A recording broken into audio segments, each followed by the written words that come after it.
All right, everyone, welcome to Dave Reads and Writes, and today we are discussing the introduction and first chapter of Save the Cat.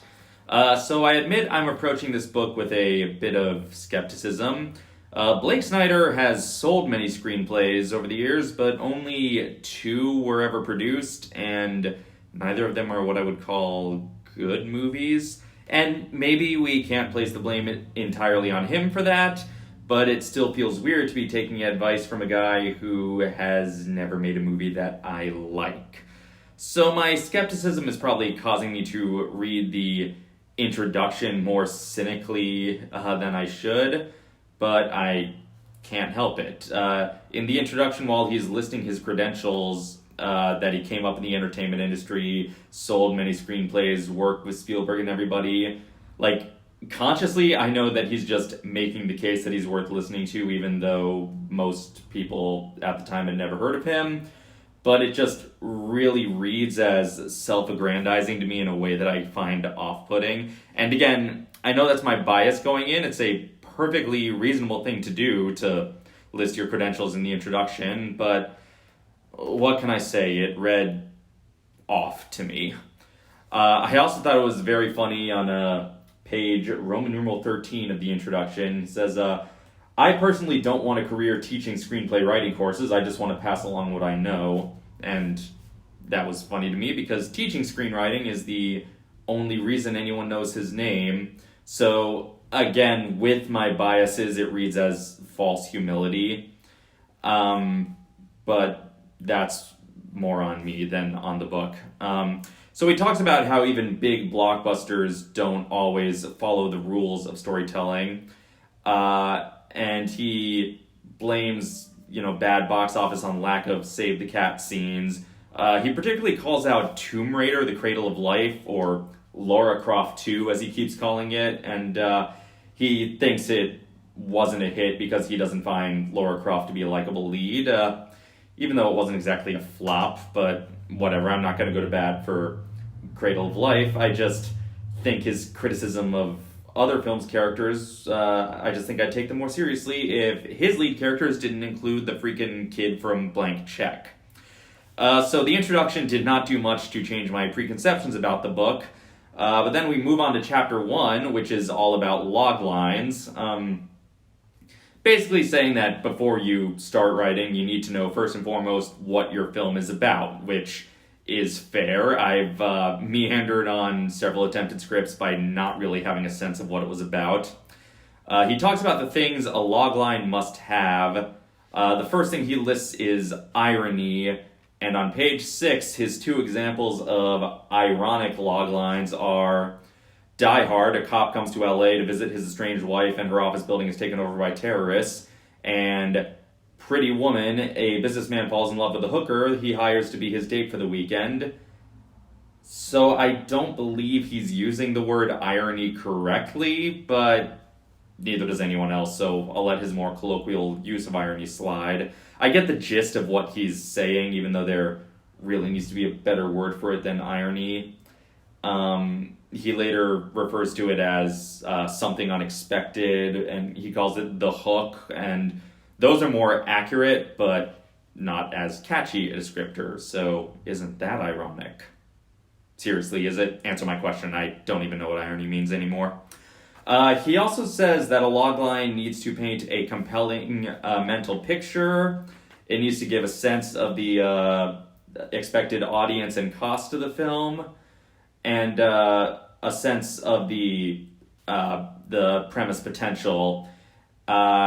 And he also thinks a title needs to give a sense of what the film's about, and his criteria for a good title are basically the same as his criteria for a good logline, just shorter. So that all seems fine to me. He also talks about how he tests his logline by annoying strangers in public with it, so that's something. He goes into a defense of high concept stories, and I'm not really going to argue with him on that. That's fine to me. So at the end of the chapter, this is where the interactive part comes in. He has exercises for thinking about log lines, and the last exercise is just a bunch of games to generate quick movie ideas. The games are think of a funny version of a dramatic movie, think of a serious version of a comedic movie, think of 5 unusual places for an FBI agent to go, think of 5 examples of an unusual type of school, camp, or classroom. Think of several pairs of people to be on opposite sides of a burning issue. Or think of an unusual person to suspect of being a serial killer. The other exercises before that are basically, look at existing movies and think of what the log lines are for those. So in terms of the logline generating exercises, which I focused on, I know that I said I was going to follow this by the letter, but anytime it said to do multiple examples, I only opted to do one for now.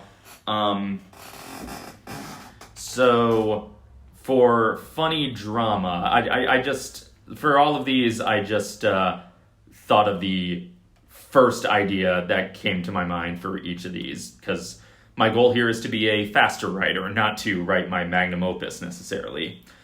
So for a funny drama, I decided to go with my favorite serious movie, which is Casablanca. Because when you boil Casablanca down to its essence, it's about a man whose ex comes back into his life and needs a favor for her husband, and the man is the only one who can help, but he has everything to gain by not helping her. So that obviously works as a drama, and I thought it had potential as a comedy, especially if the guy is, just an utter douche who gets really petty by toying with the couple, leading to hijinks. Then for the dramatic version of a comedy, the first comedy I could think of that wasn't already, where the premise was tied to the comedy, it wasn't just a dramatic premise where funny things happen. The first one that came to mind was Superbad. 2 teenagers preparing for a party get caught up in intrigue and run-ins with corrupt cops that could play as a drama as well as it plays as a comedy. It could be a suspense movie. Maybe the cops are trying to pin one of their own crimes on the kids. For the FBI undercover idea, I thought an FBI agent going undercover as a barista, because I was a barista for 5 years, write what you know. For the unusual school, first thing that came to mind was Vampire School. Once you're bitten, who shows you the ropes of being a vampire? How do you get trained as a vampire? Not the most original pitch. Being shown the ropes of the afterlife is a staple of supernatural fiction, but whatever, the school one wasn't the most interesting game. It basically was just how to write Sky High. Or to a lesser extent, Harry Potter, I suppose. For the 2 characters versus, the first conflicting characters that came to mind was a historical preservationist versus a real estate developer. Seemed like an obvious source of conflict. And for the suspected serial killer, again, write what you know, I went with a barista. A man thinks his barista is trying to kill him when the order keeps getting messed up. It's possible I was inspired by some current events, but I wouldn't make the character a cop, just a regular paranoid person. The type of person who... The type of customer who gets mad at you for innocuous mistakes, even when it was sometimes their fault. Just turn that person into someone who suspects that the innocuous mistakes are actually a pretense for murder. I don't know. Again, it was just the first ideas I thought of for each of these exercises. So, none of these are log lines yet. They're all very, very broad premises, but I'm going to see if any one of them ruminate with me before fleshing it out and pursuing it as the screenplay I write with this book. And if any of these broad premises stand out to you, let me know in the comments. I can be persuaded. Part of the reason I'm doing this publicly is to get feedback, so hey, why not? So next time I'll move on to chapter 2 and we'll see where we go from there.